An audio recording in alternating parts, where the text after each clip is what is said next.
Welcome back to part two with my chat with current world champion Charlie Sauder. Charlie, so we're going to do sort of split it into two, and sort of last night that people will have watched, so part one, we touched on this, and I think it's right to explore it probably a little bit more. I think people forget that you haven't been racing that long, and you haven't had the seat time that Tom, Frankie, Craig, Ryan have had. So it's always going to be tough then as a result to beat these guys week in, week out when you're starting behind them as well. And I think there's that misconception that actually you've been racing ages just because you're the world champion, and you haven't.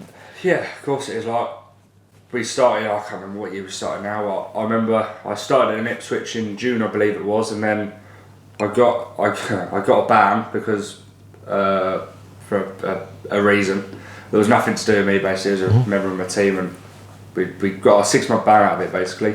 And then we started, that season? No, we then did a bit of a season, just a bit tinkering on tarmac. Got in a semi, I believe. Did the semi, didn't quite get in at Sheffield, then won the meeting final. Yeah. And then COVID happened. Yeah. So that was like a year completely wiped out. So, and then I think we've had 2 seasons since then. So realistically, I haven't really done a lot, to be fair, but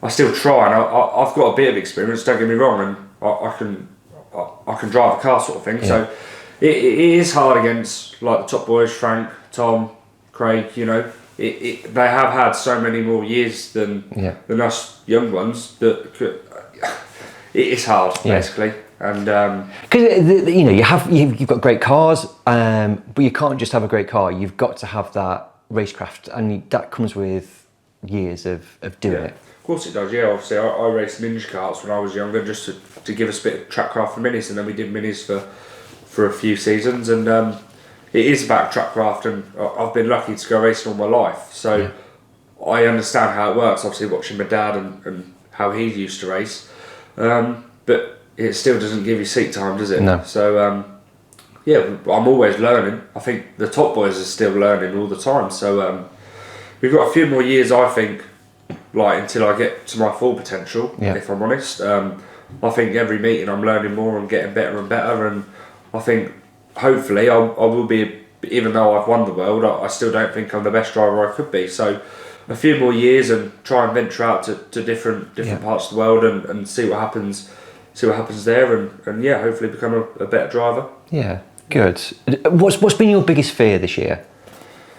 Probably not living up to everyone's expectations, really, like we touched on the last video. Of just trying to keep the fans happy, probably, and just trying to get the results, really. Like I said at the start of the year, I wanted to try and get the European. That was probably the one that I really wanted this year.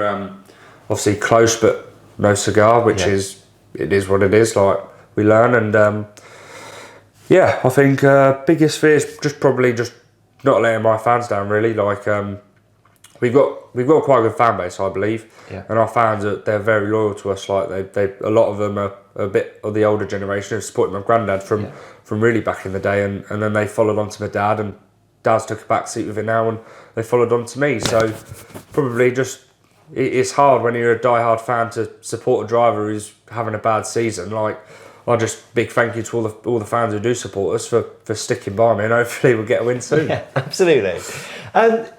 Talk about confidence. So when we talk to stock car drivers, that's kind of a running theme, that even if it's John Lund's, even if he's had a rubbish meeting, it impacts his confidence. And I'm guessing you're the same. Confidence must play a massive role in your racing. Yeah, 100%. Start of this season, I had a run of top fives in finals, and confidence was at a high, and I was driving with this sort of ego that I felt like I deserved to be a superstar and running with the top boys. Yeah.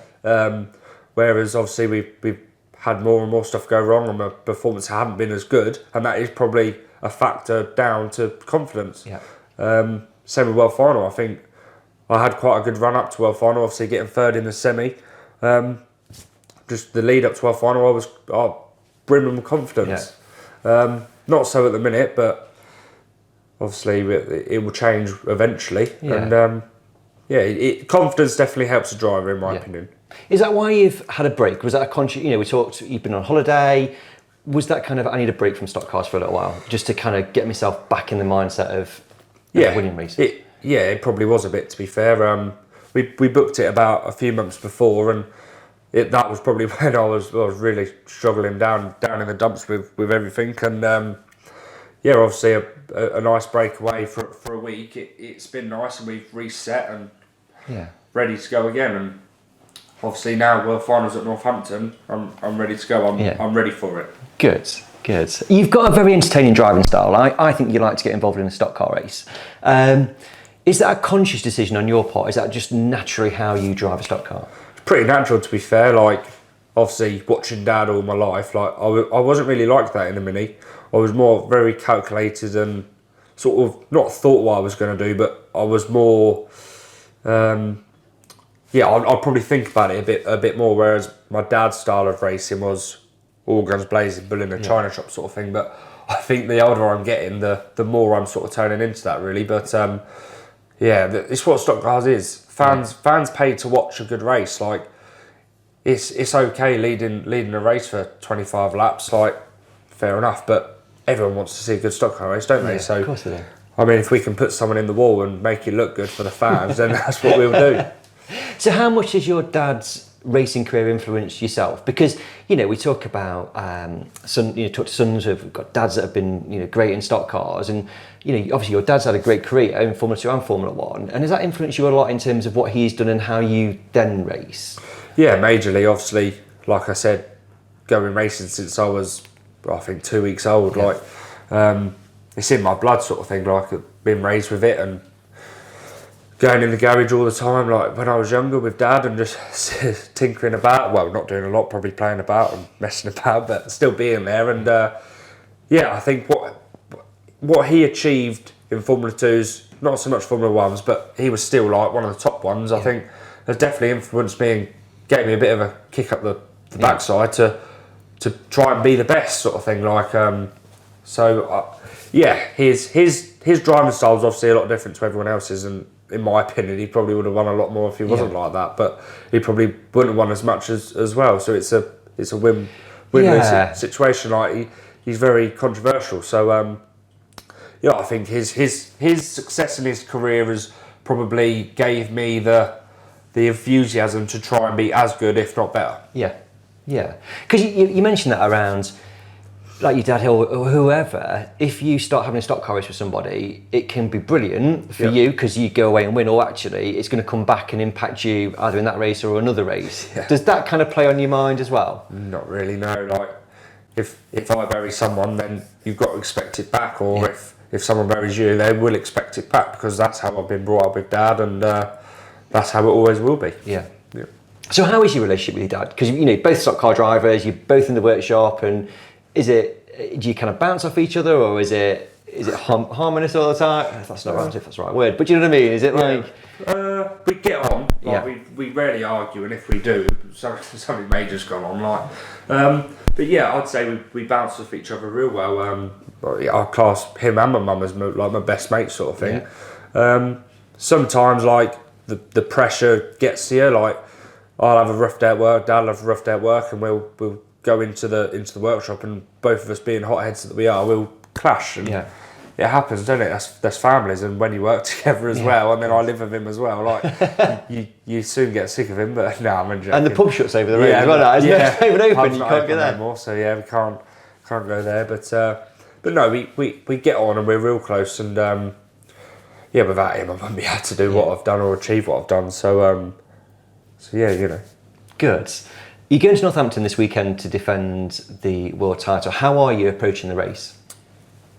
I don't know, really. Like, I'm starting a long way back, but I believe we have the car under us, and we have the knowledge. Like, we've got good, knowledgeable people on our team, and I believe that if it falls our way, it will fall our way, and we'll retain it. But like last year, it was a stock car race, and you didn't expect me to win from row 4, so I'll be underlooked again, hopefully, and we'll see what we can do. But there's a lot of top names in it this year. Like, you've got so many people who are really strong on show, whereas on tarmac you had your top 3, I'd say, on tarmac, and then everyone else was quite a way off.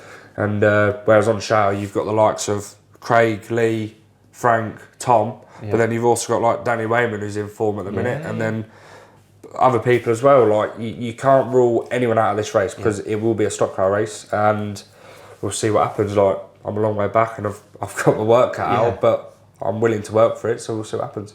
I think Northampton, they will find it's really hard to call. Like I say, loads of people in it, but I think Northampton track as well. Shell, it's unpredictable. It could be wet, it could be dry. It's quite a narrow track as well, isn't it now?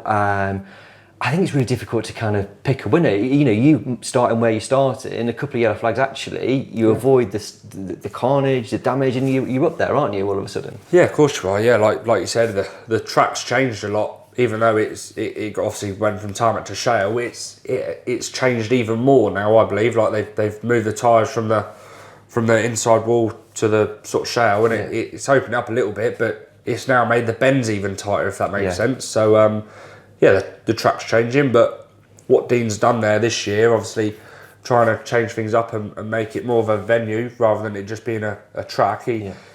I think personally it will be, if the weather stays off, I believe it will be a really, really good weekend in my opinion. But if it rains, I think it will ruin it personally. I think, but hopefully for Dean and his team it stays nice and he has the nice weather and it's a World Final. Yeah, good. What piece of advice would you give to somebody who wins the World Final for the first time on Saturday night? What one thing would you tell them? Don't let fans get you. Just remember the night, really. Yeah. Just don't take it for granted. And the year that you're about to have will probably be the hardest year that you'll probably ever have in your racing career. But cherish it and live it, because that's what I've tried to do. And I've enjoyed being world champion. Yeah. But it's also been hard as well. So like, whoever wins it 100% deserves it, because whoever's on that grid deserves to be there. And they've worked their socks off all year. They've got in through a semi-final or the continental there overseas. So they deserve to be it. Cherish it. When I was sort of chatting to your mum before we started this, and she was describing her World Final night, and can't remember it, I just want to relive it. And you said the similar sort of thing. It's almost like your wedding day. I don't remember. You remember it, but it's like, I wish I could watch it back, because there's so much that happens and so many people you talk to and people you see, and you just can't remember it all and retain it. And it's just like pictures in your mind every now and again. Yeah, it is. Yeah, obviously, it was such an unexpected night, so it's not even like you could sort of have the inkling feeling of, oh, imagine if. Yeah. We just didn't expect it. So, yeah, it'd be lovely to relive it. So, yeah, again, whoever wins it, just take it all in. That's all I can say. Just take it all in, take all the emotions in, and then wake up with a big hangover Sunday morning.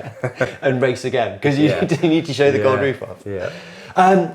World Finals covered, and then we were into the race for the silver roof. The shootout started last weekend at Sheffield. What's your plans post World Final? So obviously after World Final, the weekend after, I have to have an operation. Okay. Been in and out of hospital pretty much all year. Got a problem with breathing basically. I'm not bothered about people knowing. I've got to have an operation on my nose to clear my airways, and I've got a blockage and been suffering with migraines and God knows what else. So unfortunately, we don't get a real good stab at the shootout this year, which is a bit of a shame. I think the shootout is good, and some of the fans enjoy it and some don't, and everyone moans about it on Facebook as usual. And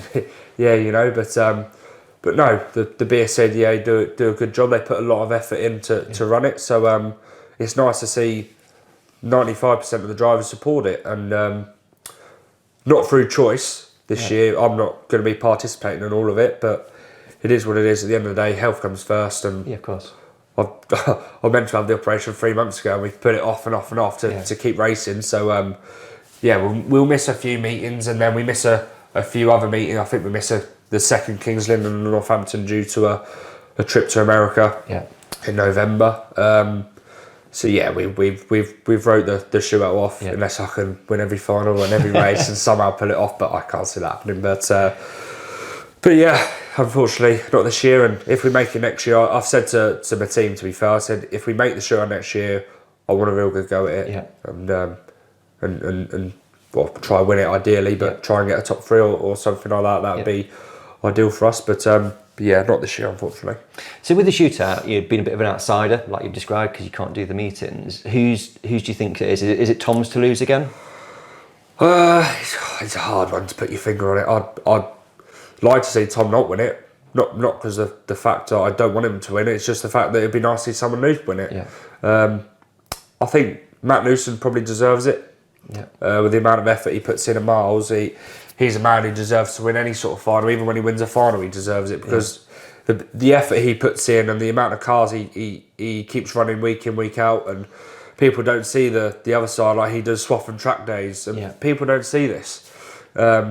So it'd be nice to see him win it, or Lee Fairhurst. I think he was close last year. Yeah. Obviously, so unlucky with that puncher in the final national, whatever it was, and one of them two, I'd say, in my opinion. Yeah.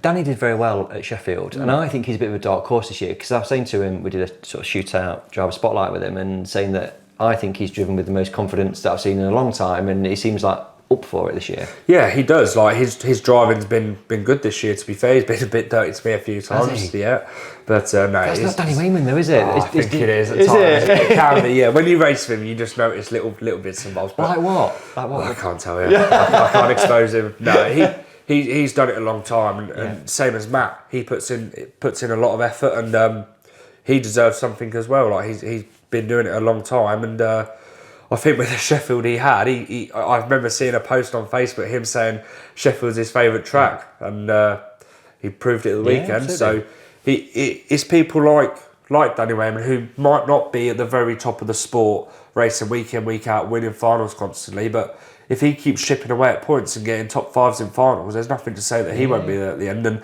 if he's there at the shootout final, I would not put it past him from winning either. But it's so like you've got Frank, Lee, Tom.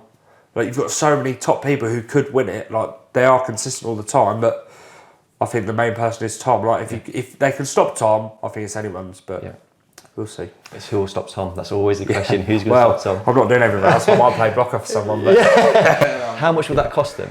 DM me. You can't race at the level that you do without a support network around you. Kind of, what does that look like?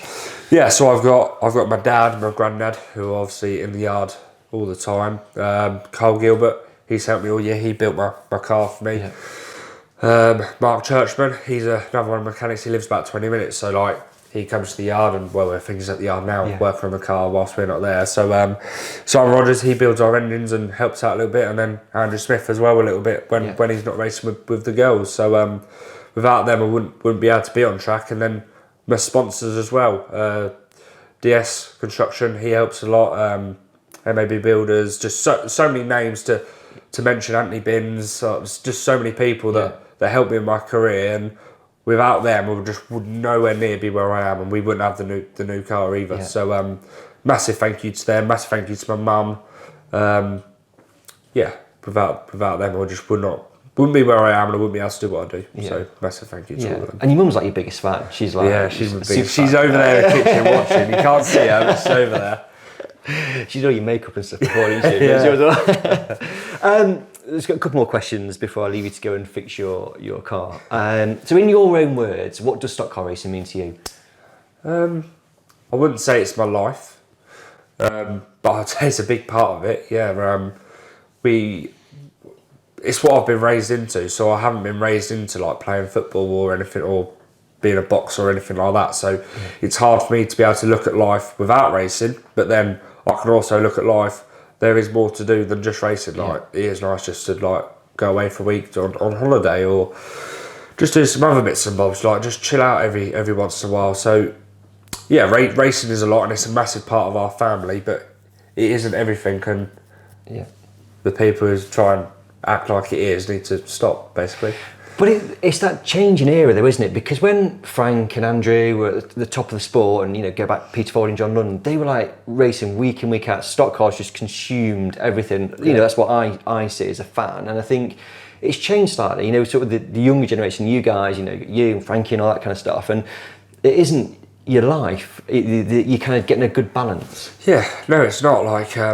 I've got a missus, and I like spending time with her sometimes, and I like going. Sometimes. I still like racing too, but no, I like going to watch my other mates race as well, and just doing other stuff, like just even if it's going to watch my football team, where I like going to watch, and just doing some other bits and missing some meetings like occasionally through the year. We haven't managed to do that this year, obviously being being so busy. But yeah, there is a life outside of it. So yeah, you know, I can't really elaborate anymore. No. My final question, and I think it's a massive question. Are you happy? Yeah, I'm pretty happy. Yeah, not with how things have gone this year. In that aspect, no. But as a person, I'd say yeah, I'm alright. Like, we're busy with work, which is the most important thing out of everything. Like, if we're busy with work, then that's what pays for the racing. And trying to start my own business with lorry driving and doing bits and bobs like that is took over a little bit. But yeah, I'd say I'm fairly happy. I'm quite a bubbly person, so I try and be happy all the time. But yeah, sometimes things gets on top of you. But yeah, I'd say I'm alright. Good. Yeah. Good. Charlie, thanks so much for inviting us over today. It's been brilliant. I think it's great to kind of sit down and talk it. And your mum's got a lovely kitchen. Yeah, she wanted to have the cameras in different places, but the mirror was blocking it off, so he couldn't. But yeah, she loves her kitchen, so we had to sit in here. So yeah, Thanks so much, and good luck at Northampton this coming weekend. Thank you very much.